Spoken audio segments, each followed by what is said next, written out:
व्योमवद्व्याप्तदेहाय दक्षिणामूर्तये नमः। यन्नित्यमानन्दमनन्तमेकं शिवेति नाम्ना श्रुतयो गृह्णन्ति तस्यावतारो नररूपधारी कृपासुदाब्धि भुवि रामकृष्णः। जननीं शारदां देवीं रामकृष्णं जगद्गुरुं पादपद्मे तयोः श्रुत्वा प्रणमामि मुहुर्मुहुः। मूकं करोति वाचालं पंगुं लङ्घयते गिरिं यत्कृपातमहं वन्दे परमानन्दमाधवम्। सदाशिवसमारम्भां शङ्कराचार्यमध्यमाम् अस्मदाचार्यपर्यन्तां वन्दे गुरुपरम्पराम्।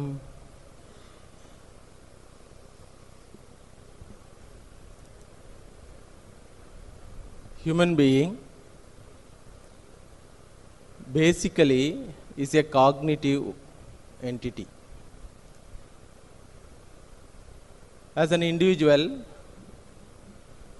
everyone is endowed with thinking faculty. By that thinking faculty, everyone comes to know that he exists as an individual different from the creation, and he judge his existence and he find himself as a small insignificant part of this vast creation. Naturally, every human being will have certain basic questions. Why I am born in this world? How this world has come to existence, whether it is a natural one, whether it's an accident one, or whether is someone is there behind this creation as a creator. If there is a creator, where is he? Who is he? Why he has created? These are all the questions, because from the childhood onwards every individual is troubled by the creation. These questions are not for only philosophers. You cannot say only philosophers will have these questions, or only sannyasis who doesn't have anything to do, they should have these questions. You cannot say, because every individual is troubled by this vast creation. From the childhood onwards, the child is troubled by mosquitoes, insects, bacteria, virus. So naturally the idea comes, why should these bacteria come to existence? I don't find any relevance in their presence, other than creating me cold and fever, other than giving trouble to me, other than giving pains to me. I don't find any reason for their existence. So naturally, from the childhood onwards, even the child asks his father, Dad, who has created this world? Who has created these stars? When the child asks, what the dad can say, if the dad is a devoted person or an theistic person, religious person, naturally he will say, God has created. Naturally he will say, God has created this world. Which God? The child will not stop questioning. Which God? The God in heaven has created this world. The God in heaven has created this world. Dad will tell. Then the child will ask, okay, before creation, where was this God? Didn't I tell you that he was in heaven? No, I am asking, before creating heaven, where he was? So naturally now dad is in fix. He thought he can answer the question because it is from small child. So when the child asks, before creation, God was in heaven. Who has created that heaven? If you say God has created that heaven, where was he before the creation of heaven? Naturally, if you are a dad, you have a privilege to say, shut up your mouth. So you don't have answer. Then, after 5 minutes, shutting up its mouth, the child comes back again. Dad, I have found an answer. We know only 2-3 things. One is this world, and this world was created by God, as you say, and he was in heaven, and this heaven also was created by God, as you say. Before that, where he was, I have found an answer. He might have been hell. He might have been in hell. So the God in hell created the heaven. Then after creating the heaven, he has shifted his residence to heaven. Then afterwards he created the creation world. Again, dad doesn't have answer. Again, dad can say, shut up your mouth. So as long as you are a child, you have the privilege to question this without getting answer. Once you become a father, you have the privilege to say, shut up your mouth. Father also doesn't have answer. Child also doesn't get answer. But the child, every human being has these questions in his mind. Therefore, if that human being doesn't get answer from parent, naturally, he goes to someone else and asks this question. Some uncle who happened to be a religious preacher. So he goes to the religious preacher and asks the same question. Who has created this creation? God has created this creation. Who is he? Then religious preacher has something more than the father. Na? So he says he is an embodiment of love and affection. He is an embodiment of goodness. Ananta Kalyana Guna Nilayaha. When the religious preacher says, so God has created, who happened to be the embodiment of goodness and love. He has created this heaven. Where is he? He is in heaven, or he is in Vaikunta or Shivaloka. Then the child asks, what is the proof that God has created this creation? What is the proof that God exists in heaven and created this creation? Then the religious preacher says, scriptures say so. Scriptures say, our religious scriptures say so. You should believe in that God. You should believe in that scriptural words, and you should believe in that God. So naturally the child asks, all right, I believe. Why he has created this troublesome creation? Naturally now the religious leader is in trouble. Why he has created this creation, troublesome creation? The religious preacher says, it is his sweet will. It is his leela. It is his play. The child says, what? For his play, should I get trouble? Is it not sadistic personality? If God plays and gives trouble to me, and it is his sweet will, is he not a sadist? Naturally, the religious preacher also will end up the dialogue how? Not with shut up your mouth. He will say, I believe that God. Correct? I believe that God. If you can also believe, otherwise I don't have answer. Then being not satisfied, the person who has become now matured person, young boy, so he goes to someone else, and who happened to be atheist, agnostic. So he asks, who has created this creation? So the atheists say, creation is an accident. It has come, naturally it has come. Oh, is it so? There is no God at all. Then the young boy asks, how you know that there is no God? How you know that there is no God? What is the proof for your statement that there is no God? Then the atheist says, I have one proof, and that proof is, I am not able to perceive. If God exists, he should be available for my perception. He is not available here for my perception, therefore God doesn't exist. The boy asks, to say that he is not available for my perception, you should know who is that person so and so.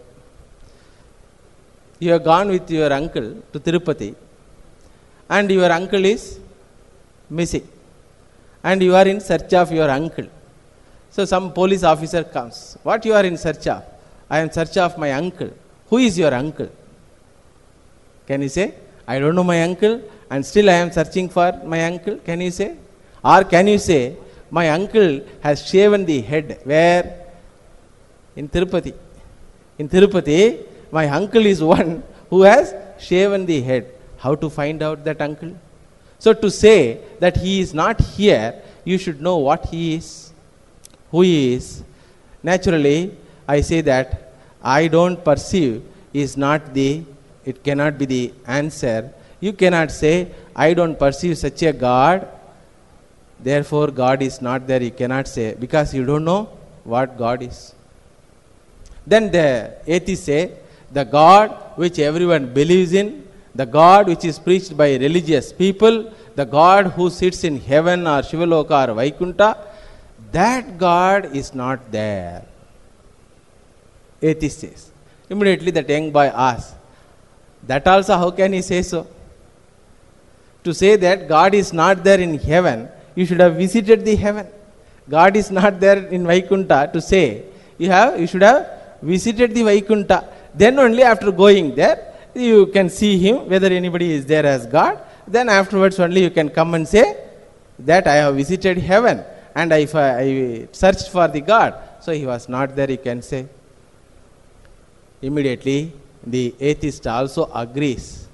I also don't know whether God is there or not, but I believe that God is not there. Religious person says, I believe God is there. Atheist says, I believe that God is not there. Now the question is God a matter of belief or not? Both the people, both the category, Nastika says God is not there, that also is belief. Astika says, devotee says God is there, that also is belief. The question is God a matter of belief? To answer this question, we should know the meaning of the word belief. Belief is something, accepting existence of something which is not available for your perception and which will not be contradicted by your reasoning. Again, once more I am telling, accepting existence of something which is not available for your perception and at the same time which is not contradicted by your reasoning is called belief. Say for example, if I say there is a mountain called Himalayas, will you believe or not believe? To a South Indian, I say there is a mountain called Himalayas. You have no other way than believing it, because it is not available for your perception. So far you have not seen, nor your reasoning can contradict it.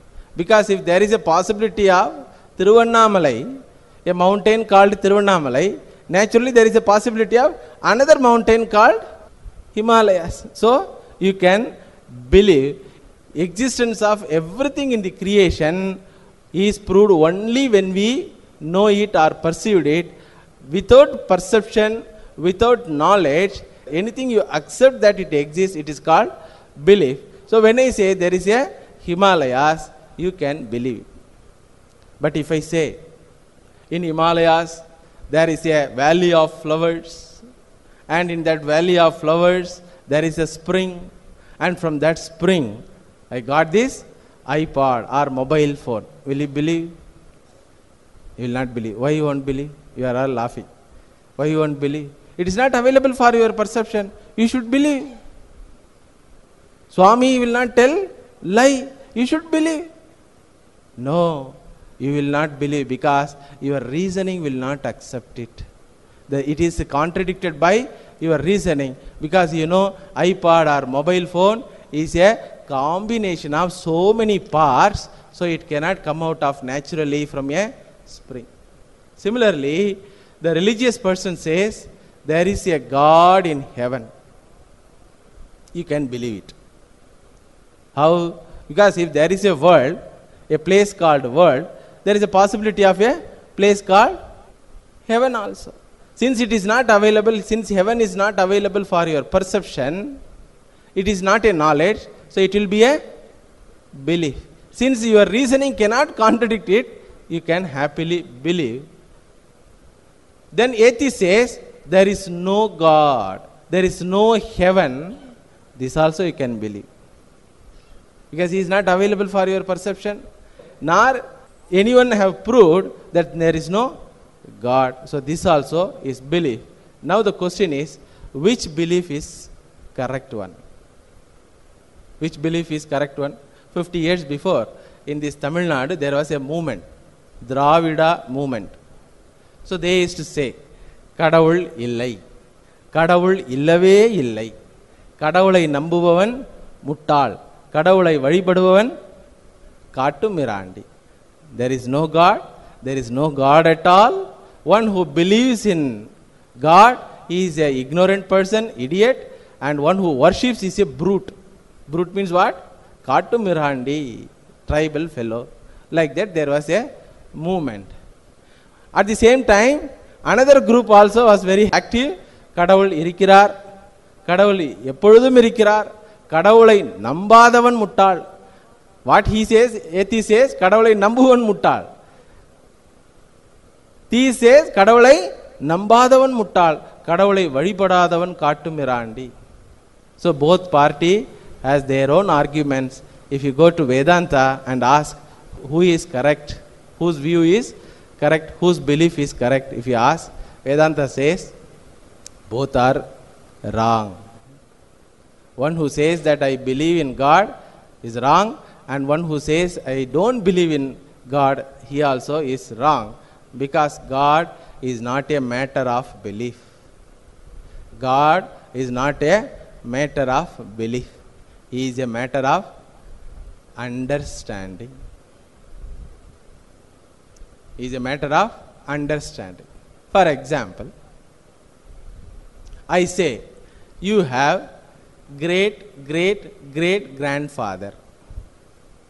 You have great great great grandfather. Tataku tataku tataku tata. Will you accept or not? You will accept. Is it a belief or knowledge? It is knowledge. How can you say so? You have not perceived your great great great grandfather. What is your argument? Unless I find, I perceive, I cannot accept the existence of anything in the creation. I have not perceived great great great grandfather. How can I say that it is a knowledge, I accept it? So you cannot say I believe, you cannot say I don't believe. Because you having great great great grandfather is not a matter of belief, it is a matter of understanding. In what way you should understand? So I have a father, and father has a father who is called as grandfather, and grandfather has a father who is called great grandfather, and great grandfather has a father who is called great great grandfather, and great great grandfather has a father called great great great grandfather. So certain things doesn't come under the purview of belief at all. You have great great grandfather. You say I accept it because it is a knowledge. Whether he is from monkey or from human.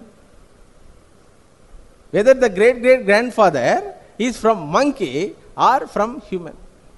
A mother was teaching her child about the Indian heritage. Then she was telling, we are from Bharadwaja Gotra.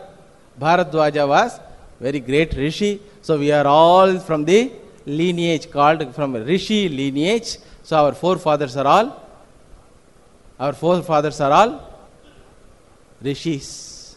Then the child says, Mummy, yesterday only father told that our forefathers are monkeys.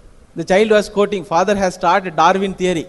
Okay, in Darwin, as per Darwin theory, human being is the product of monkey. So yesterday only father told that our forefathers are monkeys. Then mother told, your mother's forefathers are rishis. Your father's forefathers are monkeys. So that is a belief. You can believe or you need not believe. Similarly, in science, there was a scientist called Einstein. When he said E is equal to mc square. Can you say, I believe you, sir? Can you say, I don't believe you, sir? Both you cannot say. You cannot say, I believe that formula, I don't believe that formula, because formula always meant for understanding. Even though formula, both sides of the formula differs, still it has a similarity, it has a unity. That is meant by that formula. You cannot say, being a fact, any formula is a fact, any formula is a fact. Being a scientific fact, E equal to mc square being a scientific fact, you cannot say, I believe it or I don't believe it. Similarly, Vedanta also reveals that God through an equation, which is not meant for belief. What is that equation? Idagam sarvam jagat is equal to Ishvaraha. One side of the equation is Jagat is there. Jagat means this creation. Idagam sarvam jagat is equal to Ishvaraha. This is the formula. What does it mean? All that is here is equal to Ishvaraha. All that is here, whether it is known, unknown or knowable in the future, all that is here is Ishvaraha. When Vedanta says, how can you say that I believe or how can you say that I don't believe? Because to say believe, you should not perceive this world, correct? Since you are perceiving this world, you cannot say I believe, because it is available to you right now for your perception. Therefore, you cannot say it is a matter of belief, it is a matter of understanding. This vision, this Vedantic vision is a challenge for every thinking mind. This problem is not there for buffalo. A buffalo cannot ask, who is God? Who has created these mosquitoes? So it doesn't have that thinking faculty. If a human being says that I am greater than the animal, then naturally his criterion being greater than animal is what? This thinking faculty. Any thinking person will have this question. Therefore, it demands our understanding, and it is a challenge for a thinking mind. If understood properly what God is, the benefit is freedom from fear, freedom from sorrow, freedom from being small. Why this question came? Because the child finds itself, the person finds himself or herself as a small, insignificant entity compared to the vast universe. Therefore, only this question itself started. Now, when the question is answered properly through the Vedantic revelation, then the benefit is what? Freedom from smallness, freedom from fear and sorrow. And life will be a relaxed, secured and happy life. And in fact, entire Indian culture, entire Indian way of devotional practices, entire Indian tolerance towards others' opinion, all depend upon this understanding, one understanding what God is. So therefore, let us analyze and understand this revelation. It is a beautiful understanding. It will certainly help and it will certainly expand our mind and assure us a secured life. Let us analyze this revelation. Maybe little bit logical or reasoning involved, but still it is interesting to think about this. Vedanta says all that is here, that means the creation, is a given product. It is a given product. Two words are important words you have to understand. It is a given entity and it is a product. Therefore, it is a given product. How can you say it is given? How can you say that it is given? Vedanta says it is very simple, because you have not created it.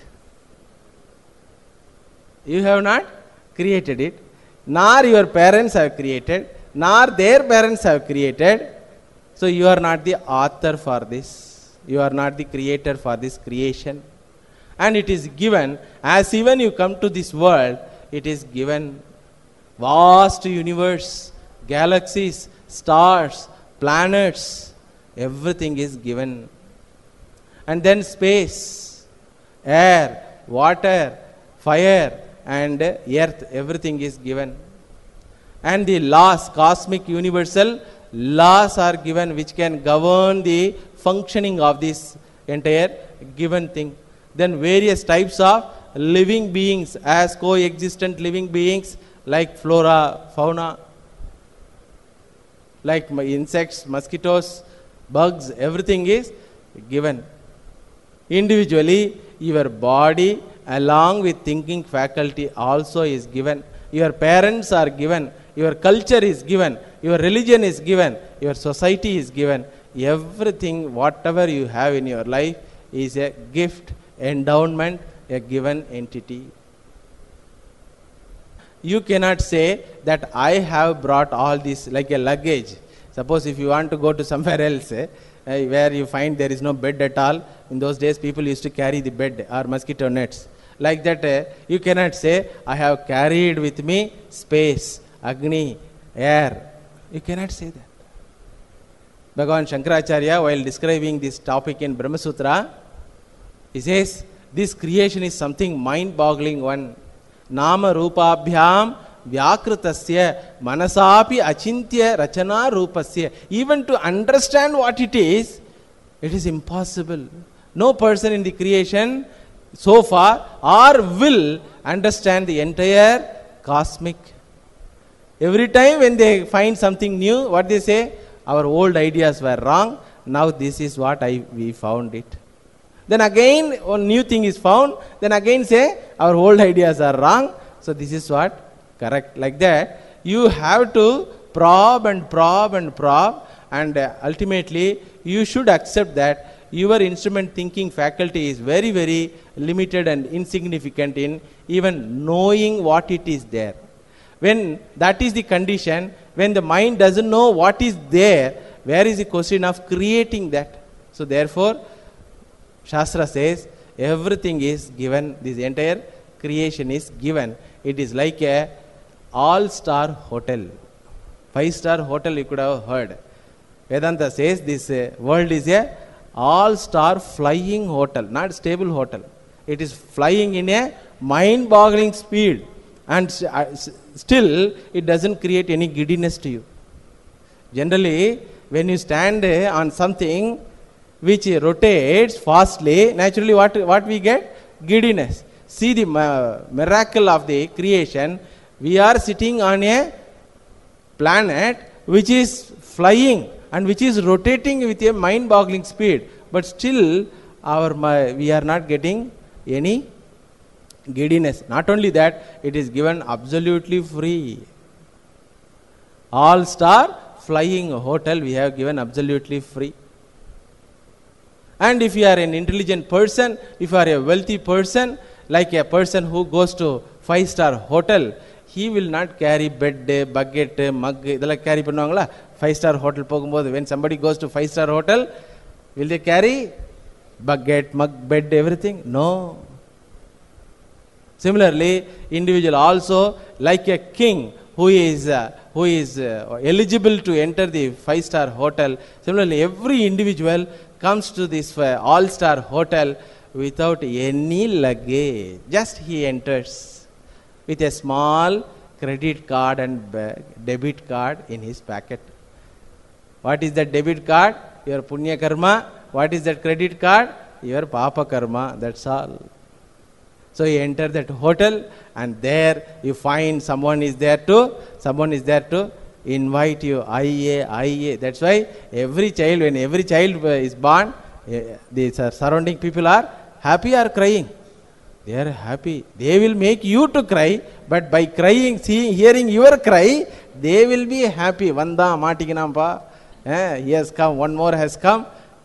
ஏன் பிறந்தாய் மகனே, ஏன் பிறந்தாயோ, நான் பிறந்த காரணத்தை நானே அறியும் முன்னே நீ வந்து பிறந்தாய், ஏன் பிறந்தாய் மகனே. Philosophical, if he is a philosophical father, he will sing a beautiful philosophical song, but he will be happy. So someone is there to invite, someone is there to take care of us. As in the 5-star hotel, some room boy comes and opens the hotel room and says that, sir, this is your place. Who is the host? Who is the owner of the 5-star hotel? He is hiding. He has kept all these butlers. All these butlers means what? All these employees to serve you. Varuna, Agni, Surya Devata, Vayu Devata, all are Bhagavan's butlers. 5-star hotel, the all-star hotel belongs to Bhagavan Ishvara. Vedanta says he is the owner. For him it belongs. You are a just guest. You enter like a 5-star hotel person, like a king you enter. But problem is, after entering, if you don't know how to live in this world, like a person after entering the 5-star hotel room, naturally as he was what you call habituated to open the window. Generally whenever we go to any room, what is our habit? We will try to open the window, and but that window is what? Sealed window, because AC. 5-star hotel means what? Sealed window. So he will be trying to open the window. Then the butler comes, sir, this is not for opening, it is AC. Oh, AC room. Can I teach you, sir, how to operate this AC? If the person is a normal man, he will say, please teach. But if a person is arrogant person, he will say, don't worry, I know it. He doesn't know. So if he doesn't know how to operate, how to put on the AC switch, what happens?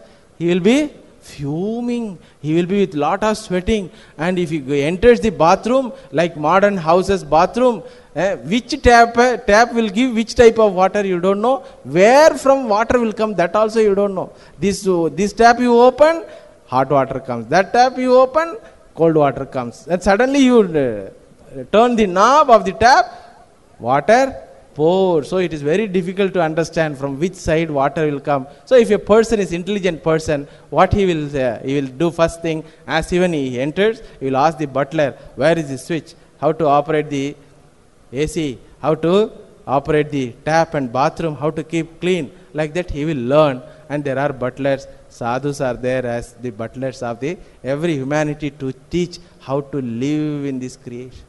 But out of arrogance, what normal person does? He says, I know it.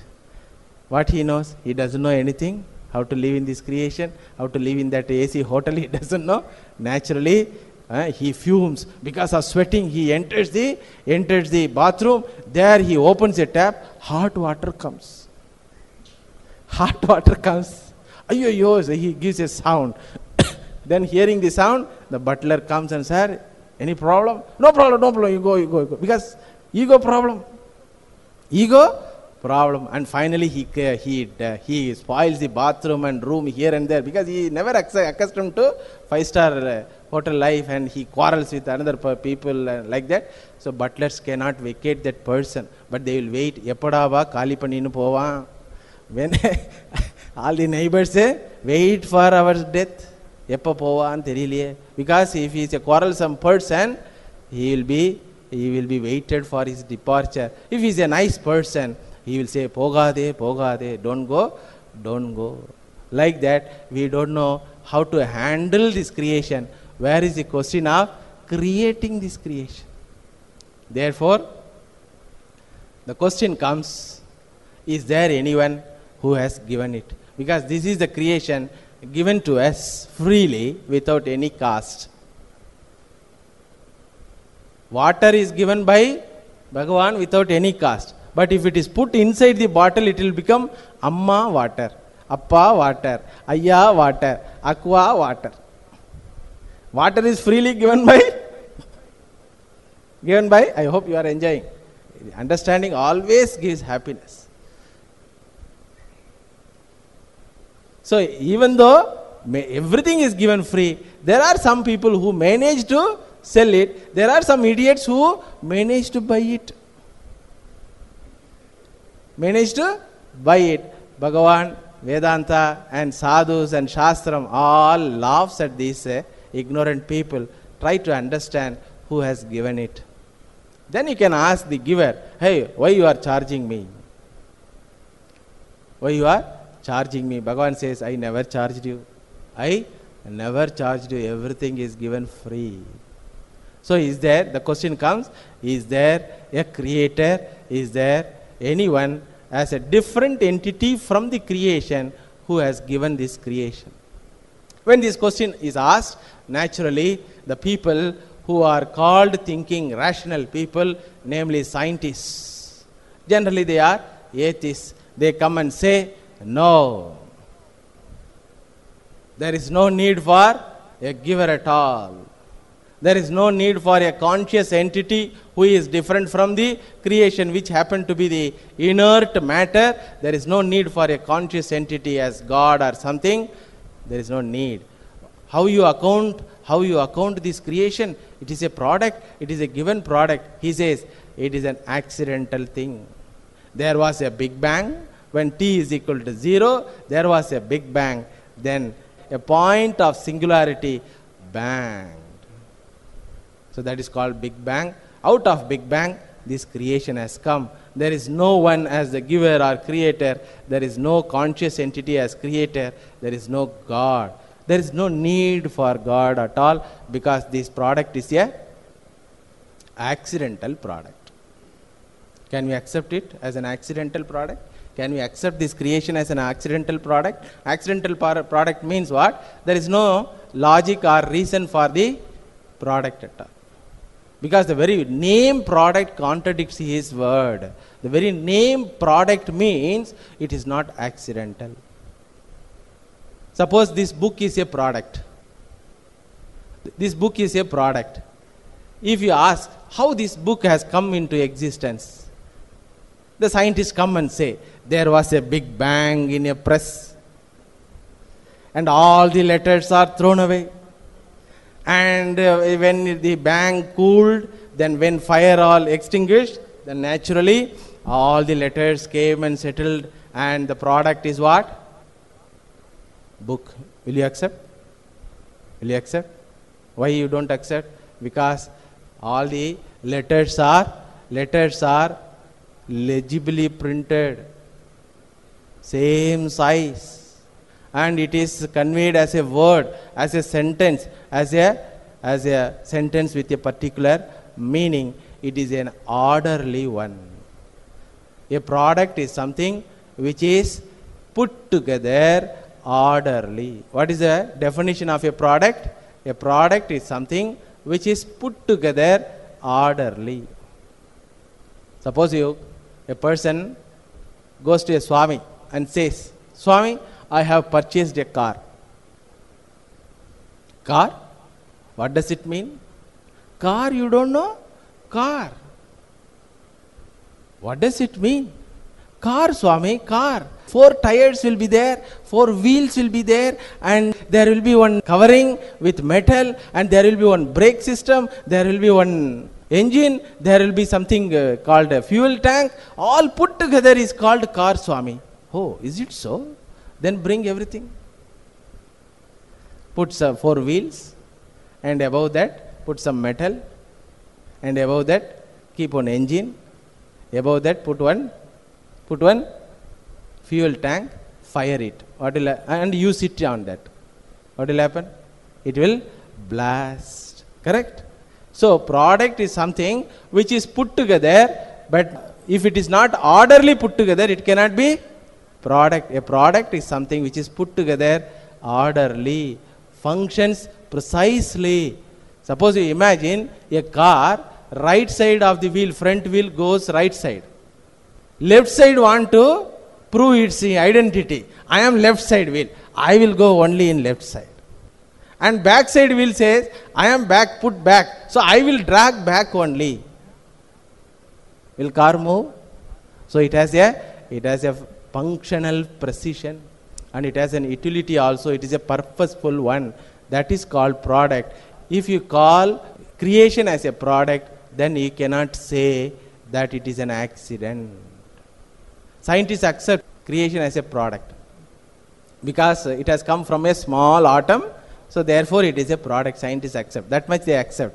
But they don't accept that there is a conscious entity who can design this product, who can put together this product intelligently, and who can run this product purposefully and orderly. They don't accept.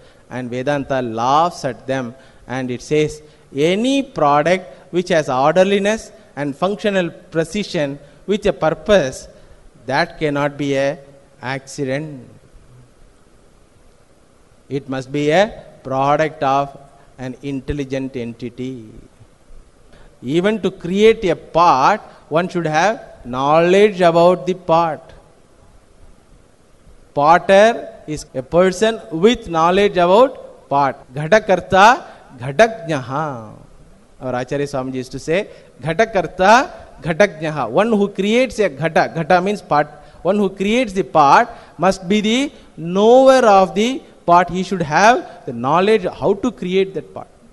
And that knowledge is where, before creation of the part, that knowledge is in the mind of the potter. So, Ghatakarta, Ghatagnaha. Patakarta, Pataknyaha. Pata means cloth. One who creates a cloth will be the knower of cloth. Similarly, Sarvasya Karta, Sarvagnaha. Ghatakarta, Ghatagnaha. Patakarta, Pataknyaha. Sarvasya Karta, Sarvagnaha. There must be an entity with intelligence. And intelligence always belong to a conscious entity. No matter has intelligence. This also scientists accept. Matter doesn't have intelligence. Therefore, intelligence presupposes the existence of a conscious entity. You are not that conscious entity, because human being also is a conscious entity, na? So immediately human being may claim, I am the creator. Already we have denied you cannot be the creator. So you are not that conscious entity. There must be some conscious entity who happen to be Sarvagnaha, all-knowing entity. All-knowing, intelligent entity, which we will call Nimitta Karanam. Which we call in the Vedanta in Sanskrit, Nimitta Karanam, intelligent cause. What do you mean by intelligent cause? Intelligent cause means an entity which has the knowledge about that product and which has the capacity to create that product. Both should be there. Sarvagnaha, Sarvashaktiman must be the Nimitta Karanam. That is called as God or Creator. Because this creation involves lots of universal laws, physical laws, biological laws, psychological laws, and epistemological laws, moral laws. So many laws are there. Physical law means what? Gravitation law is a physical law. We are not flying, na? Morning we can walk, evening we are flying means what?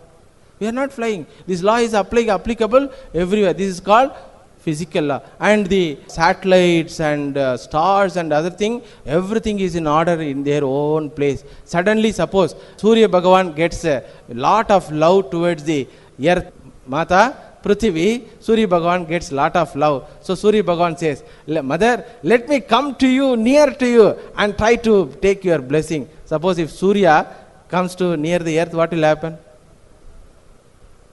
Gone. So it doesn't violate its laws. It is called physical universal laws, cosmic laws. Then comes biological laws. Biological laws means what? You put something idli in your mouth, it becomes your muscle. It becomes your weight. Something unwanted thing you put in your mouth. Suppose ice cream you put in your mouth and it tastes nicely and stays for some time and goes to stomach. There also it stays for some time and finally it takes place where? Near the hip. Lot of belly is created more and more. How ice cream becomes belly? There is a law. Physiological law, biological law. That's why a medicine which can work for rat will work for human being.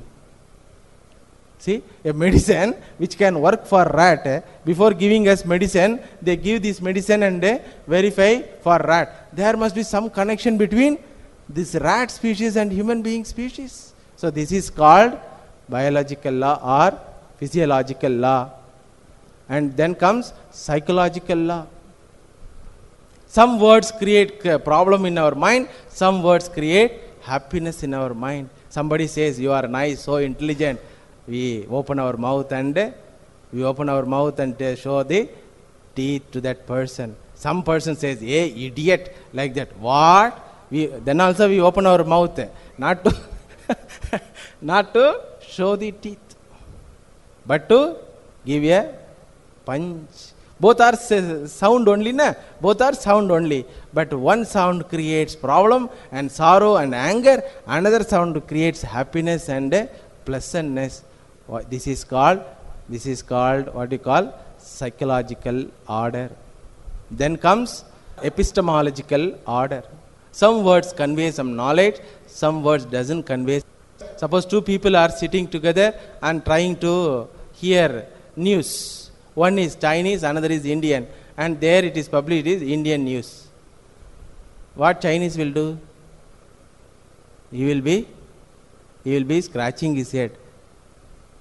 Immediately he changes the channel and Chinese news come. Chinese is happy, the Chinese person is happy. Indian doesn't understand anything. Both are hearing the sound, but for one it is converted as knowledge, for another it is nothing but a sound. So this conversion of sound as knowledge is called epistemological order. Then comes moral order, very important order. Moral order for human being, it is very, very important. Dharma, adharma, niyati, they call it. Something is right, something is wrong. Doing something is right, doing something is wrong. Like that, knowing faculty is called moral order. So all these orders, you cannot say it is an accident. A product which is put together intelligently and which has orderliness in function and which has utility. Every order has utility. Every order has utility. Imagine this very particular body, product called body, it is a super tech product. Our Acharya Swamiji used to say, you cannot touch this body. Anywhere you touch this body to change this form or the function of the body, you will be in trouble. So when he was a child, he used to think this face is very much crowded. Lot of things are there, no, in face. So he thought, if the nose is taken away from this face and kept on the head, top of the head as a chimney, it will be nice. Then he told his friends also. They asked, what is the reason? So this nose is here means somebody sneezing means this bugs comes directly to me. So if I am going to suggest the God that in the next cycle of creation, I will suggest that this nose should be put not on the face, on the top of the head. Then as even they were talking, mother brought something to drink and the Acharya Swamiji had allergy for coffee. So immediately the friend asked, all right, let us imagine that our nose are kept on the top of the head and now we should drink this drink. Then Acharya Swamiji says, I was in dilemma whether it is coffee or tea. Whether it is coffee or tea, I was in dilemma. Therefore, how to know whether it is coffee or tea? I have to take that drink near the nose, and the nose is facing upside, like chimney it is there. How to? The nose says, I am not able to smell it. Please bring it near, bring it near, bring it near. If you go bring it more near, what will happen? Coffee abhishekam will happen. So nose is kept exactly where it should be kept. And hands have joints, exactly how many joints we need, that much only joints are kept. You imagine a hand without joints. It will be hanging like this. You cannot do anything. Namaskara also. Or imagine a hand with lot of joints. It will be like spring. It will be like spring. So how many joints are kept? That must be kept. That's what Upanishad says. Yad vai tat sukrutam. You cannot touch it. It is perfect. It is perfect. If you imagine idli becoming muscle power and the functioning of the heart. Suppose if you want to know the relevance of the functioning of the heart, you have to do one small exercise. This fist is there, na? You have to open and close. Open and close. Open and close. After 20 minutes, you will ask coffee. But this heart, 70 years, 80 years, doing left up, left up, left up, left up. What a tenacity. No rest at all. And there is a huge chemical factory in the form of liver, huge drainage system in the form of kidney. Like that, even a small body, biological product itself is so much orderly and with all precision it is kept. If you say, oh scientist, oh atheist, if you say that it is an accident, we have no other way than laughing at you. Because even if you take that it is an accident, it is not available for your study, because any accidental product is not available for study. What is the meaning of studying? Studying presupposes orderliness. So it should behave in a proper way. Whether it is morning or evening, fire should be hot only. Suppose suddenly the fire changes its heat, then it becomes cold. Can you study the fire? So it is not available for your study, it is not available for your observation. Therefore, very science itself is not possible. So we have, Vedanta has established the necessity of a giver. Now the question comes, is he a giver only, or is he a material cause also? Is he a giver only, or is he material cause also? Because for any product, two causes are necessary. One is intelligent cause, another is material cause. To create a pot, you need potter and you need clay also. To create anything, you need intelligent cause and material cause. So here Vedanta asks, is he only intelligent cause, or is he material cause also? Immediately all the religious people, theologians we call them, they come and argue that God is intelligent cause only. So they say God in heaven has created this creation. When they say, what is the meaning? God is intelligent cause only, because he is staying alone. The potter in the house has created this pot. Correct? The potter in the house has created the pot. If he is material cause also, what will happen? Wherever pot goes, he also has to come. Okay? What is the cause of material cause of pot? Clay. If he is clay also, and at the same time potter also, what will happen? He has to accompany the product. Since Bhagavan is not here, when somebody says he is sitting in heaven, naturally we conclude that they say that it is only intelligent cause. God in heaven created this world. Out of which he created this world?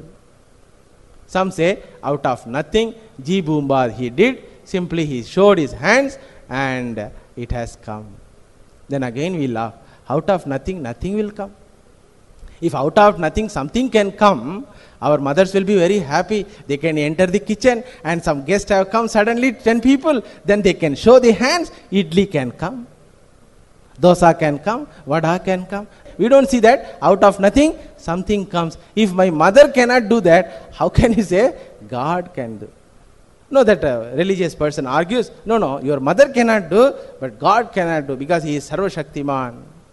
He has done out of his sweet will, he has created. That is his intelligence, that is his power. When he says, all right. Why he has created this creation? Why he has created what we saw previously, child question only again comes. We think that children are not intelligent. They are the most intelligent, because not corrupted. Mind is not corrupted. So therefore, natural basic questions come in their mind. Generally, parents don't have time or patience or knowledge. So they have one weapon. Shut up your mouth. Do your homework. Homework, panni. Doing homework. The child becomes what? Idiot. The child becomes idiot with lot of marks. With lot of marks and degrees. So Vedanta says, try to understand the entire cosmology. It is called understanding of cosmologic Srishti Prakarana it is called. If you know the creator is intelligent cause only, then you will have fear for him. Because he is not with you. He is observing you. God is love. Be careful, he observes. What love it is? God is sitting in heaven and observes you. If you do mistake, he will wait for what? Judgment day. And he will throw you to the hell. And if you worship him through this particular prophet or through this particular savior, you will get place in heaven. Like that, all illogical, unreasonable propositions will come. Vedanta will analyze, and ultimately it will dismiss that proposition, and it will finally reveal that God is both intelligent and material cause. Such a God is available in front of us as every human being. Where is the question of fear? If I understand dog as God, will I be afraid of dog? I understand dog as dog. If I understand dog as God, will I be afraid of that dog? So there is no possibility of fear. Therefore, this knowledge is very, very valid knowledge. Next portion of this analysis we will see in the next week itself.